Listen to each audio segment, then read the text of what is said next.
back. We're talking now about education. We're going to focus on some of the barriers in education that maybe you have seen when you were growing up, or maybe that your children have seen. Let's start with you. I think for me, I grew up in the Overton and then North Lubbock. I don't recall having a whole lot of conversations about going to college, like at all. I don't remember teachers saying, you know, go to college, it's what we do, or like how we push it now. I don't think I had a want to go to college until I was already out of high school. I kind of got pushed into it because my friends were going, but it wasn't instilled in me that that's something that we did. I was ready to go out into the workforce, and so when I went to college, it wasn't because of me or what I wanted to do. It was because my friends were going. I took a 10-year hiatus and came back, and I finished. But at that point, it was me. It wasn't anybody telling me. It was because I needed to make a better living for my family. Right. What about your kids? Have they come home saying frustrations or being told something that they shouldn't be? I think my kids are very, very fortunate that it's a different time now, I think, and so they've had me advocating from the back, like, you're gonna go. You're gonna go. This is not a question of when or how, it's you're going, But I don't think they've had an experience like that, but again, they have me as their biggest cheerleader, so. Good, good. All right, Benji.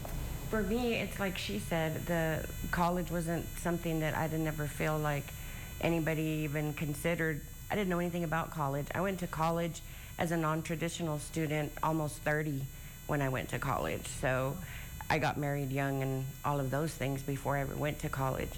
And my son now, I'm married to a white gentleman. And so in school, we have instances where he was invited to a birthday party and he and his dad look alike and I don't. And I took him to the birthday party and I was the only Hispanic there. And there were comments made by the birthday child's parent, like, who opened the doors to Mexico, who opened the borders? And I was like, did he really just say? I was shocked. I was shocked because that had not been my experience, ever. And it opened my eyes, and I thought, well, I wonder, my son's oblivious. He's at a birthday party. He has no idea. And I thought to myself, I wonder how many times comments are made when I'm not there.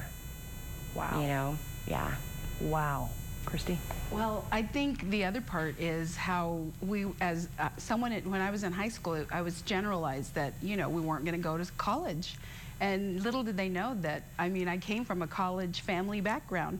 And so that was very significant. But for my daughter, the other part was when she was in school, too often there was just assumptions. And I think the other part, I still see that. And I talk to parents all the time. We try to create resources through the publication because that lack of opportunity. But when 62% of LISD, for example, is Hispanic, we need to be making sure that there's advocacy and that we have programs just for them. It's so critical. All right, to encourage every child. Every child, every day, right? Right. Yes. Every child, every day. All right, ladies, thank you. Don't go anywhere. After the break, we're talking immigration. Your news every hour.